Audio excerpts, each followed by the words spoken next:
نبی پاک صلی اللہ علیہ وسلم کے مدینے آنے سے پہلے ایک شخص تھا، عبداللہ بن ابی سلول اس کا نام تھا۔ تو مدینے والے لوگ اس کو اپنا پیشوا مانتے تھے، اوس بھی خزرج بھی، اس کی تاج پوشی بھی کی، بڑی اس کی منتا تھی۔ جب حضور آ گئے تو اس کا کاروبار بند ہو گیا۔ اب لوگ یہ نہیں سمجھتے کہ میں غلط ہوں، لوگ کسی کے مفادات کو ٹھیس پہنچتی ہے تو مخالفت کرنے لگ جاتا ہے۔ اب اس کے حالات جب خراب ہوئے تو اس نے پتہ کیا کیا، جھوٹ موٹ کا کلمہ پڑھ لیا۔ سمجھ آ رہی ہے باتوں؟ جھوٹ موٹ کا، اور منافقوں کا ایک ٹولہ اس نے تیار کر لیا جس کا قرآن مجید نے سورہ منافقون میں ذکر کیا۔ ایک جنگ کا موقع تھا، نبی پاک صلی اللہ علیہ وسلم تشریف لے گئے تو عبداللہ بن ابی سلول بھی چلا گیا۔ حضرت عمر فاروق رضی اللہ تعالیٰ عنہ کے ایک غلام تھے، وہ پانی لینے کنویں پہ گئے۔ ادھر سے انصار میں سے، چونکہ حضرت عمر کے غلام مہاجر تھے، انصار میں سے ایک شخص پانی لینے پہلے سے آیا ہوا تھا۔ پانی بھرنے میں کوئی اختلاف ہو گیا، جھگڑا ہو گیا، مار کٹائی تک نوبت آ گئی۔ حضرت عمر کے غلام نے کچھ چیز مار دی، اس شخص کو زخمی ہو گیا۔ اس نے پکارا، عبداللہ بن ابی سلول نے سمجھا کہ موقع اچھا ہے، دوڑا ہوا آیا اور آ کر اس نے کہا، انصار مدینہ بھاگ کے آؤ، جلدی آؤ، اور بڑے غلط جملے استعمال کیے۔ کہنے لگا اگر ان لوگوں کو تم اپنا بچا کچا کھانے کو نہ دیتے مہاجروں کو تو آج یہ تمہارے سر پہ نہ بیٹھتے۔ معاذ اللہ، ایسی باتوں پہ کہا کریں، بولے یہ روزمرہ کی گفتگو میں عادت بنائیں، کوئی ایسی بات کرنی ہو تو معاذ اللہ استغفر اللہ کہہ کے کرنی چاہیے۔ اس نے کہا کہ معاذ اللہ اب ان کو بچا کچا نہ دیں تو یہ ہمارے سر پہ نہ بیٹھتے۔ شور کیا اس نے۔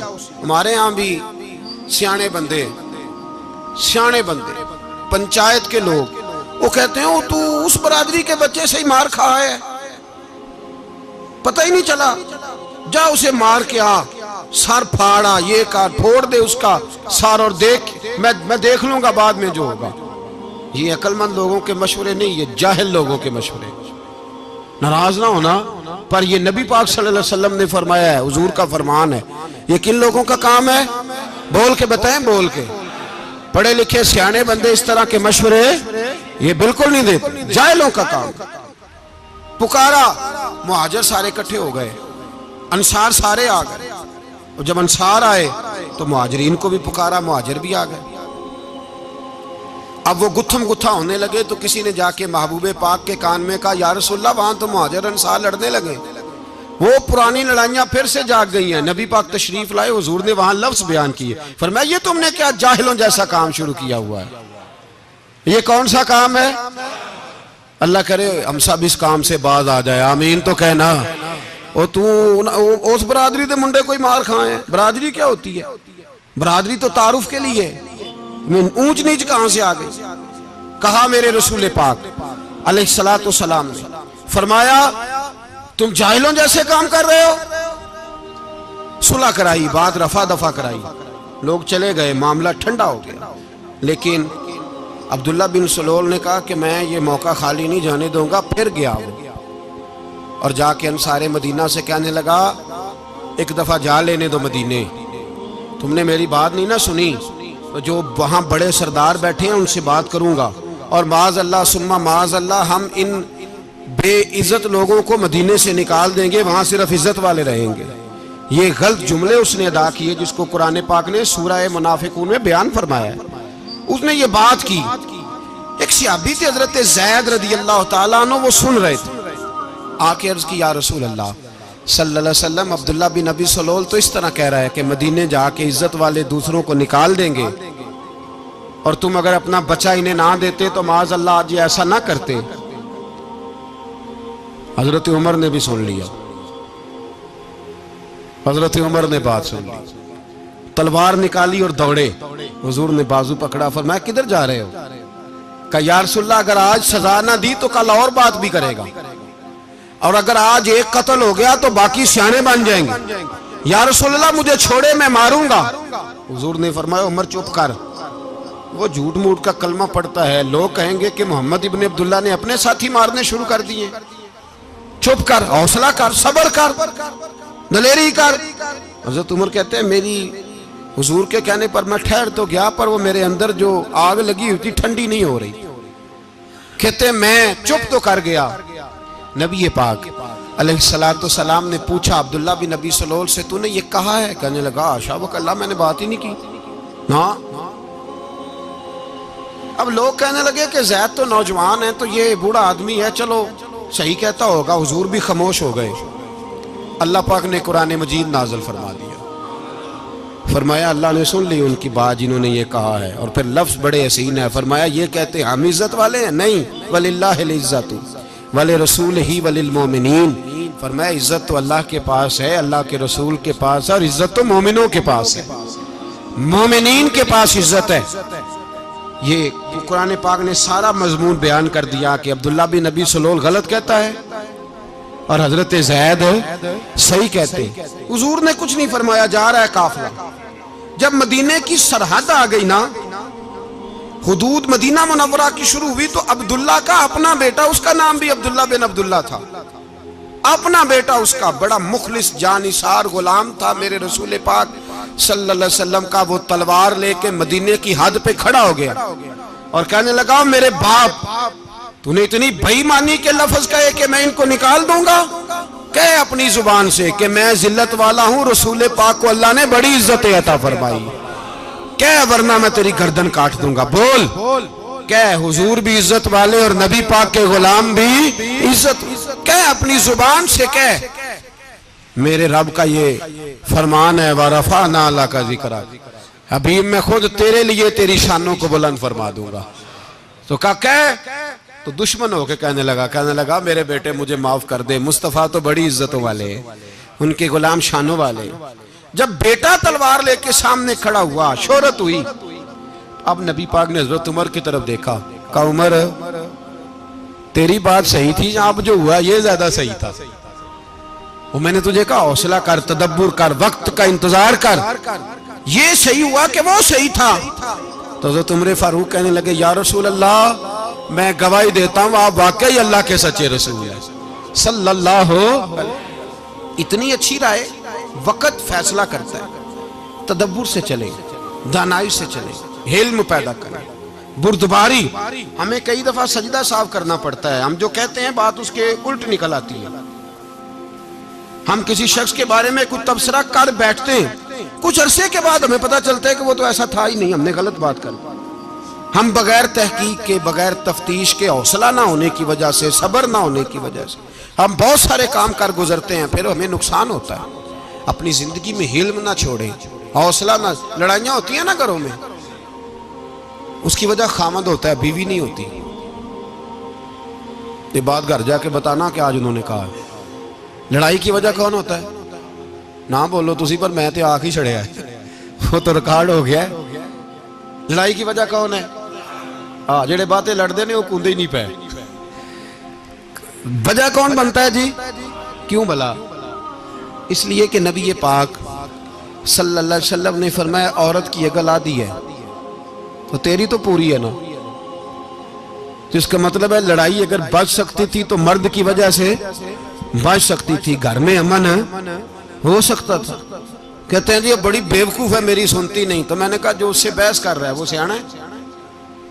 بولیں، جو بحث کر رہا ہے وہ عقل مند ہے؟ بندہ تو چلو تھا وہ دانشور، شیکسپیئر، باتیں بعض اوقات اس کی کچھ ایسی ہیں۔ اس سے کسی نے پوچھا تھا عورتوں سے کون جیت سکتا ہے بحث میں، تو اس نے کہا تھا وہ جو ان سے بحث نہ کرے، جو ان سے بحث۔ تو بھائی تو وجہ اس لیے کہ حوصلہ تو نہیں کرنا تھا۔ نبی پاک علیہ السلام نے فرمایا بی بی ٹیڑھی لکڑی ہے، سیدھی کرنے کی کوشش کرو گے تو ٹوٹ جائے گی، سیدھی تو پھر کتنا بیوقوف ہے جو پتھر سے سر رگڑ رہا ہے، کتنا نادان ہے جو یہ حرکت کر رہا ہے، دریا میں چھلانگ لگا کے کہتا ہے ڈوبوں گا نہیں۔ تو بھائی حوصلہ پیدا کرے، علم پیدا کرے، بہت ساری ایسی باتیں کرے کہ جس میں اشتعال آئے گا، فٹافٹ 3 لفظ طلاق کے دے دیے، اب بھاگا گیا مفتی صاحب کے پاس، اوہو 4 بچوں کا کیا بنے گا؟ اور یہ بات پکی ہے کہ بچوں کو صرف ان کی ماں ہی پال سکتی ہے، ان کی ماں۔ اور بات مجھے نہیں بھولتی، ایک شخص نے بیوی کو طلاق دے کے دوسری شادی کی. اس کا بیٹا تھا 10 سال کا. تو اس نے اپنے بیٹے سے کہا کہ بیٹے بتا پرانی اماں صحیح تھی یا یہ صحیح ہے؟ اس نے کہا نہیں ابا وہ تو جھوٹ بڑے بولتی تھی، یہ صحیح ہے. وہ جھوٹی تھی، وہ جھوٹ بڑے بولتی تھی میری سگی اماں، یہ سچ بولتی ہے. اس نے کہا وہ کیسے؟ کہنے لگا اس لیے کہ میں کوئی شرارت کرتا تھا تو میری سگی اماں مجھے تھپڑ مارتی تھی اور کہتی تھی تجھے روٹی نہیں دے رہی، جا دوڑ جا گھر سے. تو میں دوڑ جاتا تھا تو جھوٹ بولتی تھی نہیں دینی، پھر آدھے گھنٹے کے بعد مجھے ڈھونڈنے لگ جاتی تھی، ڈھونڈ کے لاتی تھی، پھر میری منت کرتی تھی، پھر مجھے کہتی تھی نہ مجھے ستایا کر، پھر میرا ماتھا چومتی تھی، پھر میری مرضی کا کھانا بنا کے دیتی تھی، پھر میرے منہ میں لقمے ڈالتی تھی. جھوٹی تھی، پہلے کہتی ہے نہیں دینی پھر پیچھے بھاگتی ہے. یہ سچی ہے، میں شرارت کرتا ہوں تو تھپڑ مار کے نکالتی ہے، پھر میں منتیں کرتا ہوں پر روٹی نہیں دیتی، پیر پکڑتا ہوں نہیں دیتی. سچ بولتی ہے، اپنی بات پہ ڈٹ جاتی. او بھائی بچے اس کی ماں ہی پال سکتی ہے، تو نے 3 جملے کہتے سوچا ہی نہیں، تیرا کا گیا تو یہ تو نئی بیوی ملے گی، اور اس کا بھی کیا گیا، اس کو بھی شاید شوہر مل جائے. ان پھولوں کی پرورش صرف ان کا مالی کر سکتا ہے، دوسرا کر سکتا تو نے حوصلہ ہی نہیں کیا. ٹھیک ہے غلطی بیوی کی تھی پر تو مرد تھا نا، تیرے پاس تو دلیری تھی. فٹافٹی 3 طلاق کے جملے کہہ دیے. اور میرے رسول پاک علیہ السلام نے فرمایا جائز کام بڑے ہیں پر طلاق جائز تو ہے پر میرے رب کو پسند نہیں، اللہ کو پسند. تو نے مالی بگا دیا جس نے تیرے گھر کا باغ سینچنا تھا. تو بھائی یہ حوصلہ نہیں، درجنوں طلاقیں، 20 کیس، اور ابھی وہ شادی کے پورے کپڑے نہیں پہنے تو طلاق پہلے. اس کی وجہ یہ کہ حوصلہ نہیں، صبر نہیں، رضا نہیں، ہم احساس نہیں کرتے. اگر تو یہ سمجھ جائے کہ بس اللہ نے جو میرے لیے بہتر سمجھا مجھے دے دیا، صحیح ہے میری آزمائش ہے کیا ہے کچھ ہے، جو اس نے بہتر سمجھا مجھے اس نے، پھر تو سکھی ہو جائے، تیرے لیے جینا آسان ہو جائے، پھر تو بہت ساری پریشانیوں سے آزمائشوں سے دور ہو جائے. میرے نبی پاک علیہ السلام نے ہمیں حوصلہ کرنے کا حکم دیا، دلیری. 2-3 سال شاید پچھلے سال یا اس سے پچھلے سال حج کے موقع پہ نا ہمارے پاکستان میں تو بڑے بڑے انوکھے واقعات ہوتے ہیں نا، سننے سے کیا میں کہتا ہوں وہ عبرت کے لیے ہوتے ہیں. جعلی ویزے لگوا دیے حج کے کسی ایجنٹ نے، اللہ کے مہمانوں کو بھی لوگ لوٹ لیتے ہیں، معاذاللہ جعلی ویزے لگوا دیے. اور مزے کی بات یہ ہے کہ پاکستانی ایئرپورٹ سے گزر بھی گئے وہ ویزے والے، اور احرام باندھے لوگ جدے پہنچ گئے. 4 آدمی تھے، انہوں نے ویزا دیکھا تو کہا نقلی آپ کو واپس جانا پڑے گا. اگلی فلائٹ سے وہ لوگ واپس آئے. آپ مجھے بتائیے ان کی جب وہ چھوٹے چھوٹے کلپ آئے، میڈیا نے ان کی باتیں سنی تو ان کے آنسو نہیں تھمتے تھے. ایک آدمی احرام باندھ کے گیا ہے، معمولی سمجھتے ہیں آپ؟ میرے جیسا غریب آدمی کبھی اس نے ارادہ کیا اور مدینے جانے کا لیٹ ہو جائے تو کلیجہ پھٹنے کو آتا ہے. کچھ مجبوریاں پیروں میں آ جائے، نہ جا سکے تو پتہ نہیں کتنی توبہ کرنے کو دل کرتا ہے کہ کہیں غلطی تو نہیں ہو گئی، کوئی ایسی بات تو نہیں نکل گئی. یقین کریں طبیعت پریشان ہو جاتی، یار کوئی ایسا کام تو نہیں ہوگا جس کی وجہ سے یہ بات ہوئی. 4 آدمی لوٹ آئے، حالات خراب ہو گئے، لوگ رو رو کے قصے سناتے تھے. لیکن میرے رسول پاک علیہ السلام کا حوصلہ دیکھو. حضور کعبے کا بھی کعبہ، حضور مالک، حرم کے مالک مطلق، جن کے صدقے اللہ نے کعبہ کو بیت اللہ بنایا. حاجیو آؤ شہنشاہ کا روضہ دیکھو، کعبہ تو دیکھ چکے اب کعبے کا بھی کعبہ دیکھو. حضور 1400 صحابہ کو لے کے گئے عمرہ کرنے.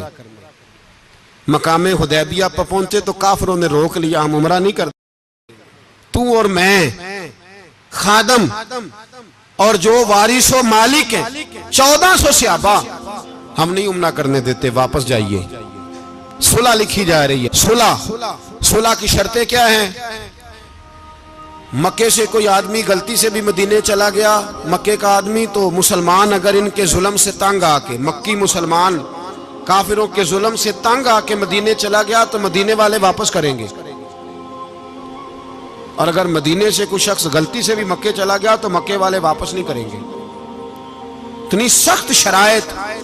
حضرت عمر غصے سے کانپنے لگے, صحابہ پریشان ہیں, پر میرے رسول پاک نے صبر دکھایا, حوصلہ, تدبر. یہ تدبیر ہے, صبر ایک بہترین تدبیر ہے, اگر کوئی اپنائے تو بہترین طریقہ ہے. حضور نے فرمایا ہمیں منظور ہے, صلح کرو. اور اتنا سخت حکم ہے, کہنے لگے 1400 احرام والے واپس جائیں, بعد میں آنا, اس وقت نہیں عمرہ کرنے دیں گے. میرے نبی پاک علیہ السلام, مجھے بتاؤ, مجھے اور آپ کو دکھ ہوتا ہے تیاری ہو تو پروگرام رہ جائے, تو اگر احرام باندھا ہو اور اللہ کے رسول نے بندھوایا ہو تو حضور واپس لوٹنے لگے تو کتنی تکلیف کی بات ہے. حضور نے فرمایا چلو آئندہ آئیں گے. معاہدہ لکھا جا رہا ہے, حضرت علی معاہدہ لکھ رہے ہیں. لکھو محمد الرسول اللہ صلی اللہ علیہ محمد الرسول اللہ صلی اللہ علیہ وسلم اور قریش مکہ کے بیچ معاہدہ. یہ تحریر لکھی جا رہی تھی تو ابو سفیان بول پڑا, کہنے لگا جی ہم محمد الرسول اللہ نہیں نکلنے دیں گے معاذ اللہ, یہی تو ہمارا جھگڑا ہے. اگر آپ کو رسول اللہ مان لیا تو پیچھے رہ کیا گیا, محمد ابن عبداللہ لکھیں. حضور نے حضرت علی سے فرمایا رسول اللہ کاٹ کے محمد ابن عبداللہ لکھو. حضرت علی لکھ رہے تھے, محمد رسول اللہ لکھا تھا, فرمایا رسول اللہ کاٹ کے محمد ابن عبداللہ لکھو. تو حضرت علی کہنے لگے حضور مجھے یہ لفظ کاٹنا نہیں آتا, حضور مجھے یہ لفظ کاٹنا. کسی صحابی نے اعتراض نہیں کیا کہ لکھنا آتا تھا, کہا مجھے کاٹنا. حضور نے دوبارہ کہا علی کاٹ دو. کہا یا رسول اللہ مجھے یہ لفظ کاٹنا نہیں آتا. میرے حبیب نے تیسری دفعہ کہا علی کاٹو. تو شیر خدا نے قلم چھوڑا, ہاتھ باندھے اور کھڑے ہو کہنے لگے محبوبہ مجھے تیرے قصیدے لکھنے آتے ہیں, کاٹنے کوئی نہیں آتے, میں مجبور ہوں, مجھ سے نہیں ہوتا. کوشش کرتا ہوں, نہ قلم اٹھتا ہے نہ ہاتھ چلتا ہے. میرے حبیب پاک نے قلم پکڑا اور لفظ رسول اللہ خود کاٹ کے محمد ابن عبداللہ کرایا. بھائی وقت گزر گیا, صلح ہو گئی. یہ تدبر, یہ حوصلہ, یہ تدبیر میرے نبی نے فرمائی. اب تو 1400 کو مکے نے نہ داخل ہونے دیا, لیکن ایک سال ہی گزرا, تھوڑا ہی وقت گزرا, میرے رسول پاک 10,000 کو لے کے مکے میں داخل ہو گئے. 10,000. اس نے فائدہ دیا. حکمت کیا تھی, تدبر کیا تھا. قریش روز لڑائی کرنے آ جاتے تھے, تبلیغ ہی نہیں کرنے دیتے تھے. ان سے صلح ہو گئی تو نبی پاک نے کیسر کو خط لکھا, کیسر روم کو, ہرکل کو. دور دراز تبلیغ پھیل گئی, مسلمان 100,000 سے زیادہ ہو گئے. ان کی طرف سے اب وہ لڑائی بند ہو گئی. میرے حبیب پاک علیہ السلام کے حوصلے نے کمال دکھایا, اس تدبیر نے فائدہ دیا امت مسلمہ کو. 10,000 کا لشکر لے کے حضور کعبے میں داخل ہوئے. کل جو ابو سفیان کہتے تھے نا محمد رسول اللہ لکھنے نہیں دوں گا, آج وہ خود کہہ رہے تھے اشہدو ان لا الہ الا اللہ واشہدو ان محمد رسول اللہ صلی اللہ علیہ. کل جو کہہ رہے تھے کہ میں یہ لفظ نہیں لکھنے دوں گا, آج ابو سفیان کی حویلی میں لاکھوں لوگ, ہزاروں لوگ بیٹھے تھے اور سارے کہہ رہے تھے محمد الرسول اللہ محمد الرسول اللہ محمد الرسول اللہ صلی اللہ علیہ وسلم. میرے محبوب کی تدبر نے, فقاہت نے, اور پھر کمال ہوا. 1400 کہاں اور 1,44,000 کہاں. 1400 کہاں اور 1,44,000. 1400 کو نہیں جانے دیا عمرہ کرنے. میرے رسول پاک 1,44,000 کو لے کے حج کرنے چلے گئے. حضور نے حج کیا, ہر طرف لبیک لبیک کی صدائیں بلند ہوئی. یہ میرے نبی پاک کا تدبر ہے, حوصلہ ہے. اگر وقتی طور پہ حوصلہ کر جاؤ گے, دلیری کر جاؤ گے, آنے والا وقت آسان ہو جائے. حوصلہ نہیں, صبر نہیں, سکون نہیں, 2-4 باتیں, یہاں تک کہ لوگ ابا جی کی بات برداشت نہیں کرتے, ایسے جملے کہہ دیتے ہیں جو دوبارہ پلٹ کے نہیں آتے. ماں کو لفظ نہیں بولتے, باپ کی روح تک چھلنی کر دیتے ہیں وہ جملے. لیکن لوگ اس وقت حوصلہ کرنے, اور ہم پنجابی لوگوں نے تو گنجائش ہی بڑی دے دی ہے.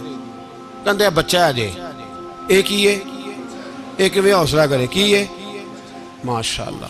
تو اگر جوان ہو گیا تو کہتے ہیں گرم خون ہے, مکہ کب. اگر بوڑھا ہو گیا تو کہتے ہیں بوڑھوں میں حوصلہ نہیں ہوتا, نہ بچے میں نہ تو کس میں حوصلہ ہوگا؟ بولے کسی میں بھی نہیں. چھٹی سب کو فتویٰ مل گیا نا, یہ بچہ ہے جی, ابھی یہ تو بچہ ہے, آپ تو سیانے بیانے ہیں, یہ بچہ ہے. کمال ہو گئی ہے بھائی, کیا مطلب ہے بچہ ہے؟ بچے کو سارا پتہ ہے, ہر چیز اسے آتی ہے, حوصلہ کرنا ہی نہیں آتا. اور پھر کہہ دیا وہ تو گرم خون ہے. وہ کیا بات کرتے ہو, گرم خون؟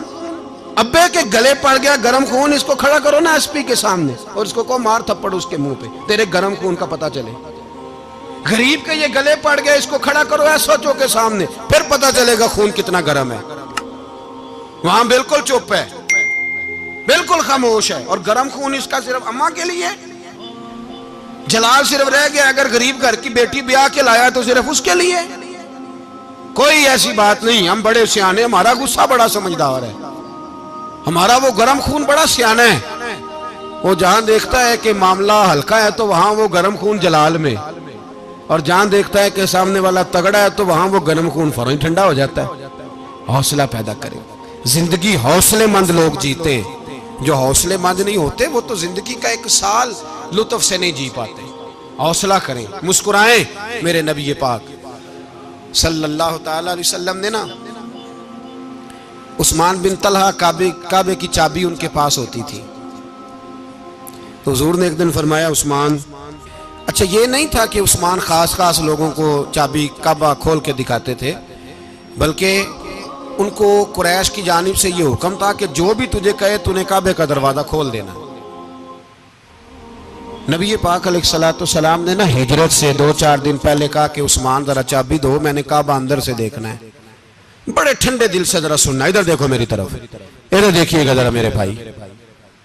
میں نے ایک بندے سے کہا یار پانی کی بوتل دینا دکاندار سے, ایک ہے اس نے کہہ دیا نہیں میرے پاس.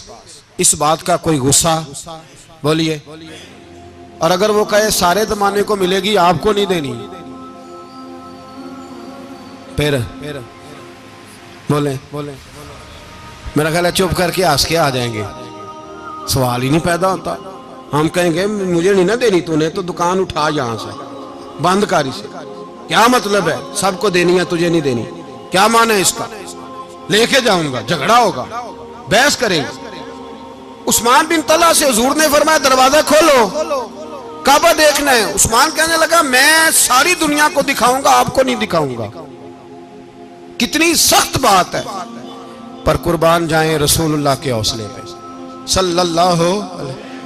عثمان کہتے ہیں میں نے یہ بات کی تو نبی پاک مسکرانے لگے, اور میں اچھا نہیں دینی, تو حضور نے نا مسکرا کے اور میری کمر پہ تھپکی دی, فرمایا اچھا یاد رکھنا یہ چابی میں تجھ سے لے لوں گا, اور جس کو میرا دل کرے گا میں اس کو دوں گا. عثمان کہتے ہیں روز رات کو نبی پاک کے یہ جملے میرے کانوں میں گونجا کرتے تھے, گونجتے تھے کہ حضور نے فرمایا. کہتے ہیں جس دن پتا چلا نا نبی پاک 10,000 کا لشکر لے کے آ رہے ہیں, تو ابو سفیان میٹنگیں کر رہے تھے, مکے کے سارے سردار تیاری کر رہے تھے, اور میرے کانوں میں ایک ہی لفظ تھا کہ حضور نے فرمایا میں چابی لے لوں گا, پھر جس کو میں چاہوں گا اسے دوں گا. عثمان کہتے ہیں حد ہو گئی, وقت گزر گیا, حضور آ گئے, طواف فرمایا, اور طواف کے بعد میرے نبی پاک علیہ السلام نے فرمایا بلاؤ نا ذرا عثمان کو. عثمان کہتے ہیں میں چابی لے کے آیا تو دوسرا جملہ کوئی نہیں. ساڑھے نا کوئی بندہ مشورہ دے وہ دی نہ منیے, تے جے کام مونجو ہو جائے نا, جن جو نے مشورہ دیتا سی تے وہ نال ہی غوث پاک بن جاندہ ہے. تینوں آکھیا سی نا فوراً ہی داتا علی اجویری ہو جاندہ ہے. وہ کہندے تینوں پتہ نہیں میں کٹا ولی اللہ, تینوں میں آکھیا سی میں نہ کر, اور بندہ پریشان ہوتا ہے کام الٹ ہو گیا, اور لاگوں آکھی جاندہ ہے ویکھو جی میں تے تانوں پہلوں ہی آکھیا سی. جی عجیب بات ہے, شیخ چلی کی طرح پیچھے پڑ جائے گا, میں نے تو پہلے ہی کہا تھا. او بس کر یار, اب تو خواجہ معین الدین اجمیری ہو گیا, بس کر. مشورہ ہی ہوتا ہے, کسی کا مل جاتا ہے اور کسی کا نہیں لیا جاتا. فوری طور پہ بندہ اٹھ کے نا تو ولایت کی 4تھی سیڑھی پہ چڑھ جائے گا, کہے گا میں تو اب دالے وقت ہوں, میں کتب دورہ ہوں, میں نے تجھے کہا نہیں تھا. اب بس کر یار, کئی دفعہ مشورے صحیح ہوتے ہیں, کئی دفعہ صحیح. بولیے نبی پاک صلی اللہ علیہ وسلم کی احد کے دن خواہش یہ تھی کہ اندر رہ کے لڑنا ہے. جوان صحابہ نے کہا باہر جا کے لڑائی کرنی ہے, حضور نے باہر جا کے جنگ کی. بظاہر مسلمانوں کو شکست ہوئی, حضور نے ایک دفعہ نہیں کہا کہ میں نے تمہیں کہا نہیں تھا اندر رہنا ہے, بس ہو گیا جو ہو گیا. اب اس میں فٹافٹ اگلے کو حوصلہ دو، کوئی عرض نہیں یار. نبی پاک سب بولیے صلی اللہ علیہ وسلم، میرے حبیب پاک علیہ السلام نے نا کہا عثمان کو بلاؤ. عثمان آئے تو عثمان کہتے میں نے چابی دی تو میں تیار تھا، میں تیار تھا کہ اب میری بات ہوگی اور رسوائی ہوگی. لیکن کہتے ہیں قربان جائیں مصطفیٰ نے تو یہ جملہ بھی نہیں کہا کہ میں نے تجھے کہا نہیں تھا، یہ بھی نہیں کہا. حضور نے چابی لی، کعبے کے بت صاف کیے، نماز پڑھی، واپس آئے. فرمایا عثمان میرا وعدہ تھا تیرے ساتھ کہ جس کو میں چاہوں گا چابی دوں گا، یہ لو چابی میں تجھے ہی دینا چاہتا ہوں، لے لو رکھ لو. عثمان کہتے ہیں وہ چابی نہیں میرے طرف آ رہی تھی، میری طرف ایمان آ رہا تھا. وہ چابی نہیں آ رہی، ایمان آ رہا تھا میری جانب. کہتے ہیں میرے ہاتھوں میں چابی آئی اور میری زبان پہ کلمہ توحید جاری ہو گیا. بھائی تدبر، حوصلہ، صبر، رضا. ہمیں تو ٹائم بھی نہیں گزارنا آتا.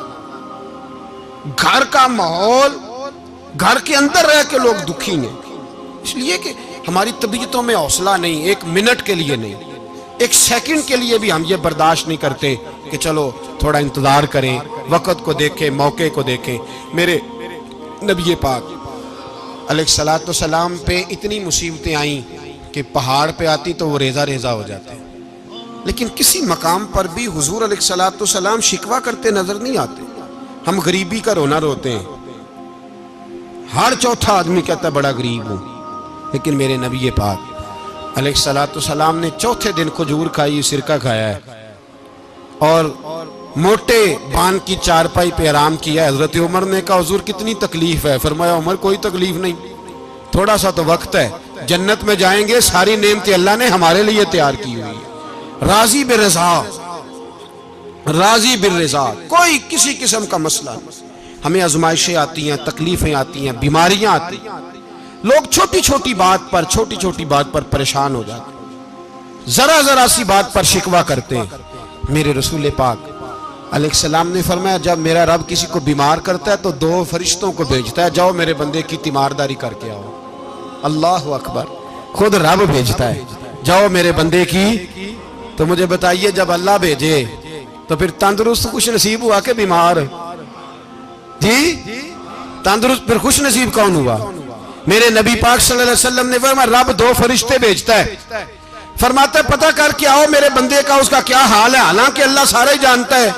فرشتے آتے ہیں، واپس جاتے ہیں، رب کریم پوچھتے ہیں بتاؤ میرا بندہ کیا کہتا تھا؟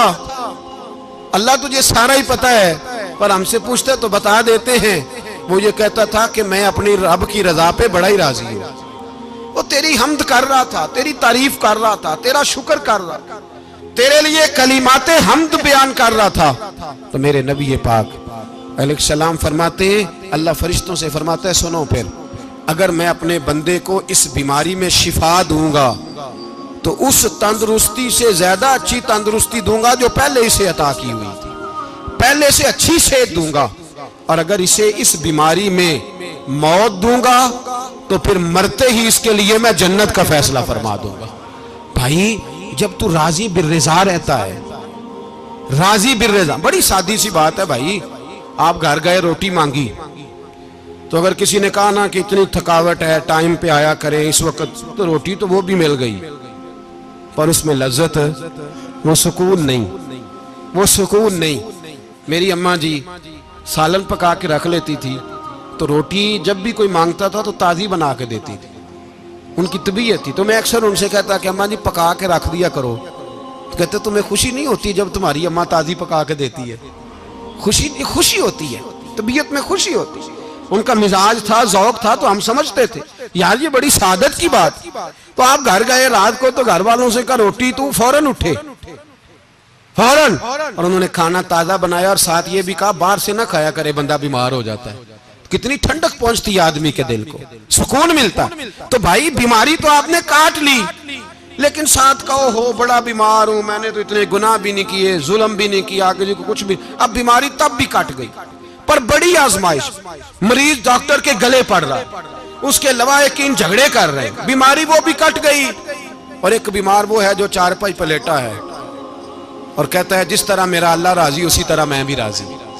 تو بیماری اس کی بھی کٹ گئی. حضرت یونس علی نبینا علیہ السلام نے ایک دن حضرت جبریل امین ملنے آئے تو جناب یونس علیہ السلام کہنے لگے اے جبریل اللہ کے نیک بندوں میں جو اللہ کو اس وقت سب سے زیادہ پسند ہے نبیوں کے بعد، توجہ کرنا بات پر، جو سب سے زیادہ اللہ کو پسند ہے نبیوں کے بعد ولیوں میں، اور سب سے زیادہ اللہ جس کو اللہ کی بارگاہ میں عبادت گزار لکھا جاتا ہے، میری اس بندے سے ملاقات کرا۔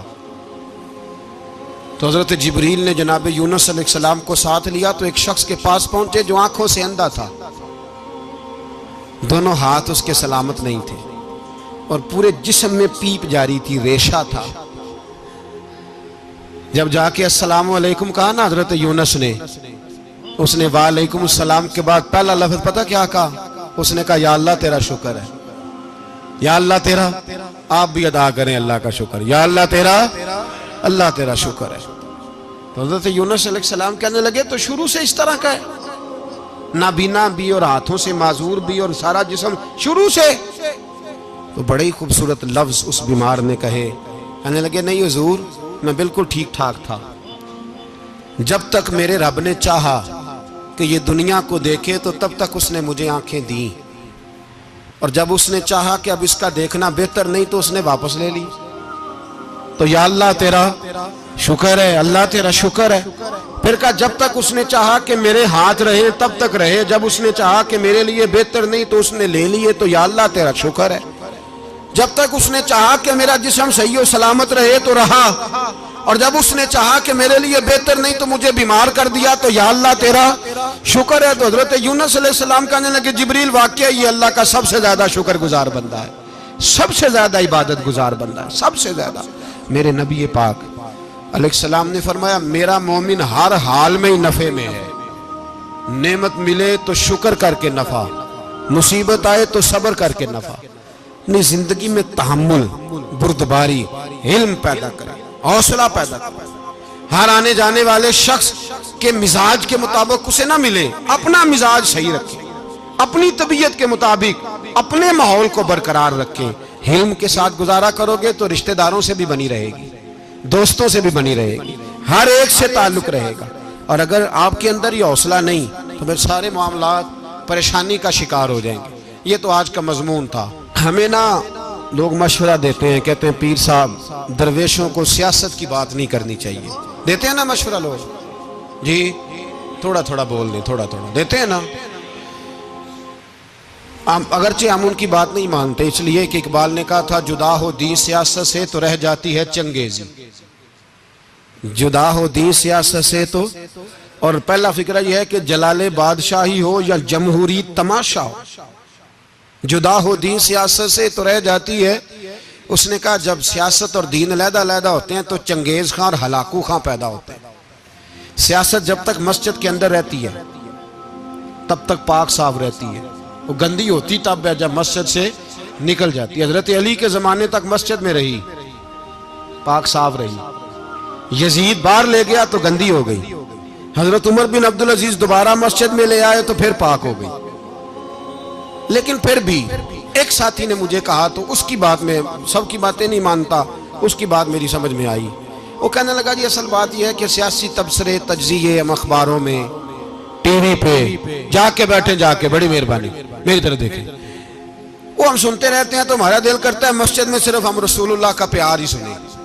تو میں نے کہا یار تیری بات دل کو لگتی ہے، یہ بات صحیح ہے، چلو یہ نیت اچھی ہے، یہ تیرا نظریہ ٹھیک ہے، مان گئے ہم۔ میں چلا گیا دکاندار کے پاس اور میں نے اس کو جا کے کہا کہ گاڑی کا انجن کھولو، اس طرح کرو، اس طرح۔ اس نے کہا مولانا آپ جا کے نا گھر تو فقہ کی کتاب کھولیں، اس لیے کہ گاڑی کے انجن کے بارے میں آپ کو معلومات، یہاں اگر آپ نے یہ کام کرنا ہے تو اس کو پڑھیں، کسی استاد کے پاس ورکشاپ پہ آئیں، آپ کے ہاتھوں کو، منہ کو، چہرے کو مٹی لگے، دھواں لگے، گریس لگے، پھر آپ کو پتہ چلے گا انجن کیسے کھلتا ہے۔ صحیح کہہ رہا ہوں؟ نہیں صحیح کہہ رہا؟ دعا گلہ تو یہاں کر چڑی جائے، صحیح کہہ رہا ہوں جی؟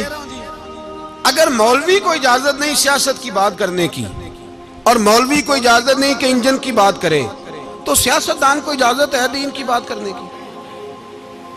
یہاں تو وہ آئے نا مدرسے میں پڑھے، پورا دین حاصل کرے، پھر وہ بولے تو پھر تو ٹھیک ہو گیا، لیکن جب اسے سورۃ اخلاص بھی سیدھی نہیں آتی تو فتوے دینے کی اس کو ضرورت ہے کوئی؟ بولے نا یار، کیوں چھیڑتے ہیں سیاست؟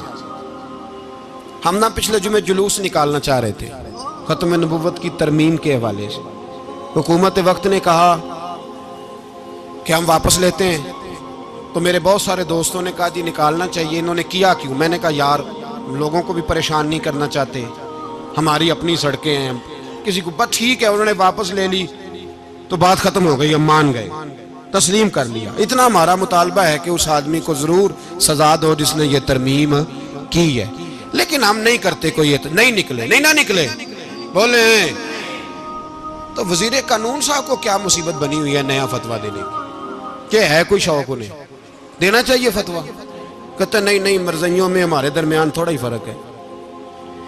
مجھے یوں لگتا ہے کہ یہ جان بوجھ کر کوئی نہ کوئی ایسی شرارت کرتے ہیں جس سے لوگ اشتعال میں رہیں، جان بوجھ۔ حلم، حوصلہ، صبر ذات کے بارے میں تو ہے، لیکن اگر کوئی رسول پاک کی بے ادبی کرے تو پھر حوصلے کی بات ہے ہی نہیں، پھر تو جہاد کی بات ہے۔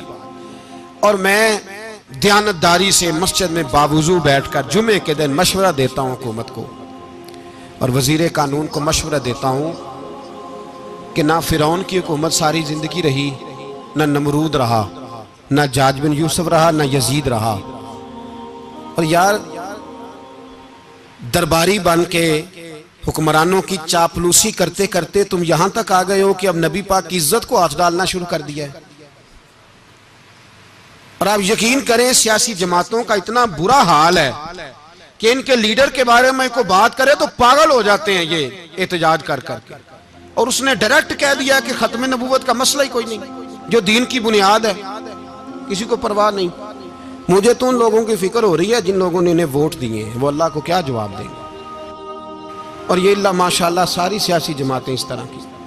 اور میرا وزیر قانون صاحب کو بھی مشورہ ہے کہ زندگی بڑی تھوڑی ہے، بڑی تھوڑی، اللہ سب کو معاف کرتا ہے، اپنے رسول کے غداروں کو معاف نہیں کرتا۔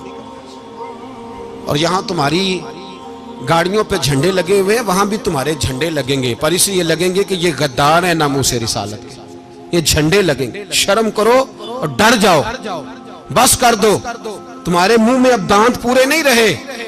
کوئی شوگر کا مریض ہے تو کوئی بلڈ پریشر کا، تو کوئی ہارٹ کا، تو کوئی کینسر کا۔ شرم کرو اور اپنی قبر کی بھی تھوڑی سی فکر کرو۔ بتاؤ پاکستان کے کتنے صدر گزرے، وزیر اعظم گزرے، تو ان کی قبریں کہاں ہیں؟ کوئی جاتا ہے ان کی قبروں پہ؟ کسی کو خبر ہے؟ کیوں اپنے لیے جہنم کٹھی کرتے؟ سارا کچھ دنیا داری رہ گئی ہے، سارا کچھ صرف یہی رہ گیا۔ حضرت ابو بکر سردار تھے، حضرت عمر سردار تھے قبیلے، حضرت عثمان سردار تھے، انہوں نے سرداریوں کو ٹھوکر مار کے رسول اللہ کے قدموں میں بیٹھنا پسند کی، سرداریاں چھوڑ کے غلام بن گئے۔ تم سرداریاں بچانے کے لیے رسول اللہ کی غداری کرتے ہو، شرم نہیں آتی؟ اور قوم شکوہ ہے مجھے ان لوگوں سے جو مولوی تو کہہ دیتے ہیں تو سیاست نکار، اور کسی سیاستدان کو منع نہیں کرتے کہ جب تجھے سورت فاتحہ بھی نہیں آتی تو تجھے کس نے اجازت دیا اتنی بڑی بات؟ اور میں نے پچھلے سے پچھلے جمعے بھی کہا تھا، پھر کہتا ہوں اور آن دی ریکارڈ کہتا ہوں، مرزائی کل بھی کافر تھے، آج بھی کافر، اور قیامت تک، اور جو ان کے کفر میں شک کرے وہ بھی، اور پکا بے ایمان ہے، کافر ہے۔ وہ وزیر قانون ہو یا صوبائی ہو یا وفاقی ہو، من شک فی کفر ہی فقط کفر، جو مرزائی کے کفر میں شک کرے وہ بھی کافر ہے۔ ہمارے رسول آخری رسول ہے، ہم کسی کو یہ اجازت نہیں دیں گے کہ وہ ختم نبوت میں رکھڑا ڈالنے کی کوشش کرے، ہم کسی کو یہ اجازت ہے۔ اور تم نے قوم کو لوٹا، لوٹتے رہو، اب ایمان پہ ڈاکے تو نہ ڈالو۔ تمہیں دولت لوٹ کے پیٹ نہیں بھرا، اب ایمان لوٹنا شروع کر لیا ہے۔ تمہارا فیکٹریاں لوٹ کر، قومی خزانہ لوٹ کر پیٹ نہیں بھرا، بھائی مانو اب دین بیچ کر اپنی حکومتیں پکی کرو گے۔ اور وہ لوگ بھی تیار ہو جائیں جو ان بھائی مانوں کو منتخب کرتے ہیں، ان سے بھی سوال کرے گا ختم نبوت کا موضوع قیامت کے دن کہ تم بتاؤ، ان کو سپورٹ کرتے تھے جو رسول اللہ صلی اللہ علیہ وسلم کے بعد بھی کسی نبی کو نبی ماننا درست جانتے تھے؟ شرم آنی چاہیے، خیال ہونا چاہیے۔ اور میں نے کہا کہ ہمارا دل نہیں چاہتا، آپ یقین کریں، ہمیں شوق ہے جلوس نکالنے کا، تمہارے خلاف باتیں کرنے کا۔ تم نے روز تھرمامیٹر نکالا ہوتا ہے، چیک کرتے ہو کہ ایمان کتنا ہے کتنا نہیں ہے۔ یہ پاکستان اگر صوبہ سندھ ہے تو وہ حضرت عبداللہ شاہ غازی کا ہے، اگر بلوچستان ہے تو حضرت بابا عبد الرحمان کا ہے، اور اگر پشاور ہے تو وہ صوفیاء کا ہے، اور اگر یہ دھرتی پنجاب ہے تو یہ داتا علی اجویری کی ہے، یہ بابا فرید الدین کی ہے۔ اس میں کسی غدار کو قبضہ کرنے کی اجازت بالکل نہیں ملے گی۔ اور ہم وہ لوگ بھی نہیں جو چپ کر کے اندر سوتے رہیں، قوم جو کرتی ہے کرتی رہے، ہمیں پرواہ نہیں، نہ ایسی کوئی بات نہیں۔ کوئی بندہ نہ سمجھے کہ انہیں ہوش نہیں، انہیں پتہ نہیں، ہمیں سارا کچھ ہی آتا ہے۔ پھر اگر کل کو کوئی ممتاز قادری پیدا ہو گیا تو شکوہ نہ کرنا، کل کو کوئی پھر سے عامر چیمہ نکل آیا تو شکایت نہ کرنا، یاد رکھنا۔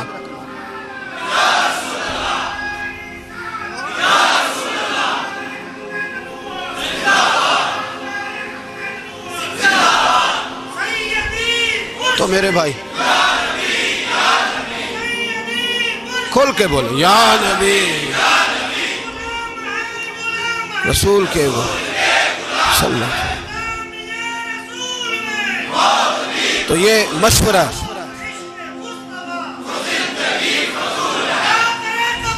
جزاک اللہ، تو یہ تمہیں مشورہ ہے۔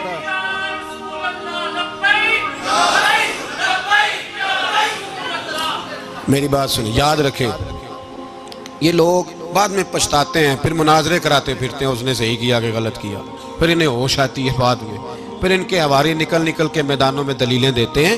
اس لیے ہمارا مشورہ ہے انہیں کہ یہ اپنی حد میں رہیں، اور جو کام تمہارے ذمہ، میں نے کہا نا تم نے بڑا لوٹا، یہ قوم روز تمہیں موقع دیتی ہے لوٹنے کا، یہ موقع دیتی ہے، تو تم نے دولت لوٹ کے پیٹ نہیں بھرے، اب ایمان لوٹنے کے چکر میں آ گئے ہو۔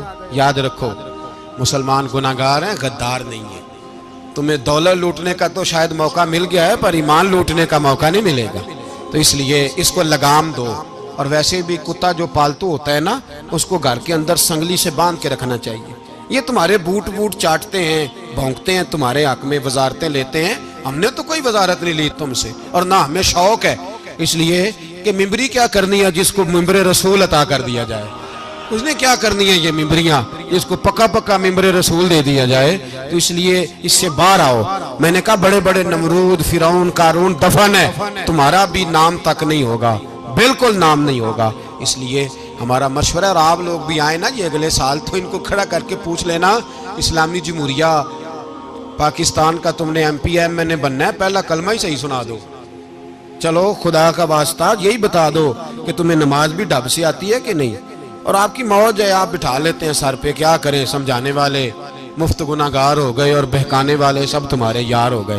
اس لیے یہ چھیڑتے ہیں جان بوجھ کے، اور پھر جب کوئی ممتاز قادری علیہ رحمہ پیدا ہوتے ہیں پھر انہیں دشواری ہوتی ہے، پھر ان کا جینا مشکل ہو جاتا ہے، یہ موقع دیتے ہیں، پتہ نہیں کس کے ایجنڈے پہ عمل کر رہے ہیں۔ میرا سوال یہ ہے، میں نے پچھلے جمعے پھر میرا سوال ہے کہ میں پوچھتا ہوں اس آدمی کو ضرورت کیا ہے ختم نبوت پر بات کرنے، جب امت مسلمہ کے متفق کا فیصلہ ہے کہ مرزائی کافر، اسمبلی نے بل پاس کر دیا کہ مرزائی، ان کو اقلیت قرار دے دیا، اور جب سے وہ اقلیت بنے نہ ہم نے ان کی عبادت گاہ جلائی، نہ ہم نے ان کو قبروں سے نکالا، نہ ہم نے، بس ٹھیک ہے جیسے عیسائی رہتے ہیں، یہودی سے کس ملک میں رہتے ہیں وہ بھی رہیں، اقلیت بن کے رہے، کوئی اعتراض، پر تم انہیں کھینچ کھونچ کے کیوں قریب کرتے ہو؟ تمہارا کیا جرانہ ہے ان کے ساتھ؟ بتاؤ تو صحیح۔ ان لوگوں سے ان کو چاہیے اپنے منہ میں لگام ڈالیں، اور اگر نہیں ڈالیں گے پھر انشاءاللہ ڈالی جائے گی، اور بڑی تگڑی ڈلے گی، اور پھر ایسی ڈلے گی ایسی ڈلے گی۔ سلمان تاثیر جب مرا تھا نا تو 5-5 لاکھ روپیہ مولویوں کو آفر کی جنازہ پڑھاؤ، 5-5 لاکھ روپیہ چھوٹے چھوٹے مولویوں کو۔ اور داتا صاحب کی مسجد کے خطیب بھی صوبائی جو تھے وہ خطیب تھے، ملازم تھے، انہوں نے کہا کہ ایمان نہیں بھیجنا، نکالنا نوکری سے تو نکال دو۔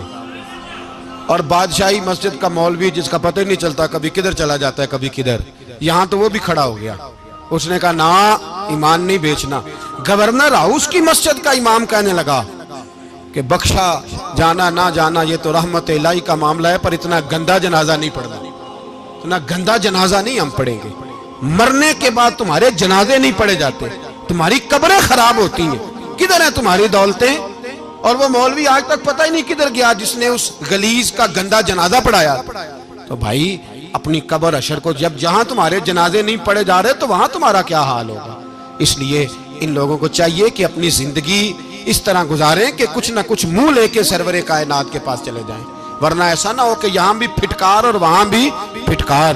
اس لیے ہمارا مطالبہ ہے حکومت سے کہ شرم کرو اور ایسے بھائی مانوں کو، کالے ناگ جو تم نے بھرتی کی ہوئے ان کو نکالو، اور اگر تعریفیں کروانی ہو، تلوے چٹوانے ہو تو اندر کمروں میں ان سے چٹوا لیا کرو. ان سے کہو کہ یہاں ہماری نوکری کرو، باہر نکل کے رسول اللہ صلی اللہ علیہ وسلم کے دین کے بارے میں گفتگو نہ کرو. اس لیے کہ اللہ تبارک و تعالیٰ نے اس دین کے اندر بڑا حسن اور بڑا جذبہ رکھا ہوا ہے، بڑا وقار ہے. ہمارا مطالبہ ہے حکومت سے کہ ختم نبوت کے مسئلے پر کوئی سیاستدان گفتگو نہ کرے. آپ تائید کرتے ہیں اس بات کی؟ اس پر کوئی سیاستدان کوئی گفتگو. ہمارے پاس بڑے تماشے ہیں سیاست کرنے کو، باقی تماشوں پہ سیاست کرو. یہ رسول اللہ کی ناموس کا معاملہ ہے، یہ چھیڑنے کی تمہیں اجازت. مجھے سمجھ نہیں آتی یار، جب بات ختم ہو گئی، اسمبلی نے بل واپس لے لیا، تو صوبائی وزیر قانون کو آخر تکلیف کیا ہے؟ آپ کے پاس جواب ہے کوئی اس بات کا؟ یہ بات ختم ہو گئی، ہم نے جلوس نہیں نکالا، چھوڑ دیا، خاموش ہو گئے. علماء نے میٹنگیں بلائی تھی، کینسل کر دی، ٹھیک ہے جی بات. اب دوبارہ سے کیوں چھیڑتے ہو؟ پھر کہتے ہیں احتجاج ہوتا ہے، شور ہوتا ہے. تم خود ایسی حرکتیں کرتے ہو جس سے افراتفری پیدا ہوتی ہے. یہ ملک رسول اللہ کے نام پہ بنا ہے، اور قیامت تک یہاں وہی ہوگا جو میرے رسول پاک صلی اللہ علیہ وسلم کی رضا ہوگی، اور نبی پاک کے قانون کے خلاف کوئی قانون یہاں چل سکتا؟ اللہ ہمیں سمجھنے کی توفیق عطا فرمائے.